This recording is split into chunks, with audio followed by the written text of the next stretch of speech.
PM Modi के बयान के बाद देश भर में समान नागरिक कानून यानी कि यूसीसी को लेकर चर्चा तेज हो गई है। इस बीच उत्तराखंड में यूसीसी को लागू करने की तैयारियां जोर शोर से चल रही हैं और उत्तराखंड पहला राज्य बन सकता है जहां समान नागरिक कानून यानी कि यूसीसी लागू हो जाए और इस कानून के लिए एक ड्राफ्ट तैयार कर लिया गया है।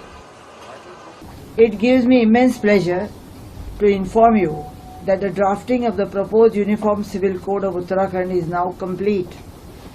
The report of the expert committee along with the draft code would soon be printed and submitted to the government of Uttarakhand, and I can tell you that will be very soon. आपको बता दें कि UCC का मसौदा तैयार करने के लिए सरकार ने एक्सपर्ट्स की एक कमेटी बनाई है और रिटायर्ड जज रंजन प्रसाद देसाई को इसका अध्यक्ष बनाया गया है। इस दौरान कमेटी को करीब 20 लाख सुझाव भी मिले हैं। उधर यूसीसी का ड्राफ्ट तैयार होने के बाद आगे क्या होगा, इसकी जानकारी उत्तराखंड के मुख्यमंत्री पुष्कर सिंह धामी ने दी। मिल जाएगा और ड्राफ्ट अंतिम चरण में है। जैसे ही हमको कमेटी का ड्राफ्ट मिलेगा उसके बाद उसका हमारे जो विशेषज्ञ हैं वो सारे काम करेंगे। उसके बाद आगे जब हमने आ जाएंगे उसके बाद आगे का कार्यक्रम चलेगा।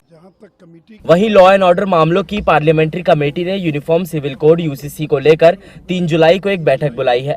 ये बैठक बीजेपी के राज्यसभा सांसद सुशील मोदी की अध्यक्षता में ये बैठक होगी और इस मीटिंग में 31 सांसद और कमेटी के सभी मेंबर्स शामिल होंगे। 2 अलग अलग विषय है। जहाँ तक कमेटी की बात है तो कमेटी में तो सभी पार्टी के लोग हैं और वहाँ पर इस पर डिस्कशन होगा 3 जुलाई को। आवश्यकता होगी तो बाद में भी मीटिंग होगी।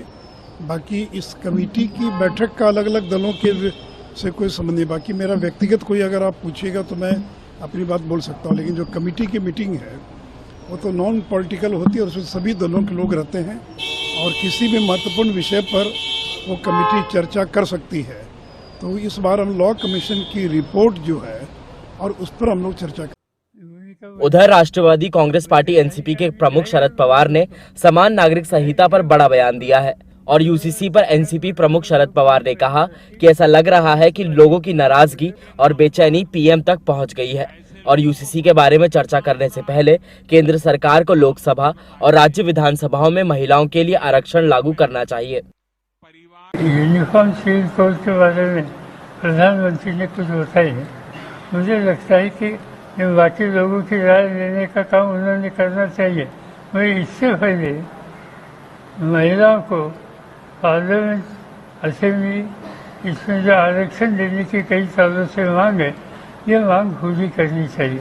आप यहाँ से शुरुआत करो तो इससे स्थिति अच्छी हो जाएगी। गौरतलब है कि यूसीसी के मुद्दे पर Congress, TMC, JDU, RJD, AIMIM, Indian Union Muslim League, Samajwadi Party, DMK ने मोदी सरकार की आलोचना की है। उधर महाराष्ट्र में उद्धव ठाकरे गुटवाली, शिवसेना और दिल्ली के मुख्यमंत्री अरविंद केजरीवाल ने यूसीसी का समर्थन किया है। यूनिफॉर्म सिविल कोड का मतलब है भारत में रहने वाले हर नागरिक के लिए एक समान कानून होना, चाहे वो किसी भी धर्म या जाति का क्यों ना हो, यानी हर धर्म, जाति, लिंग के लिए एक जैसा कानून।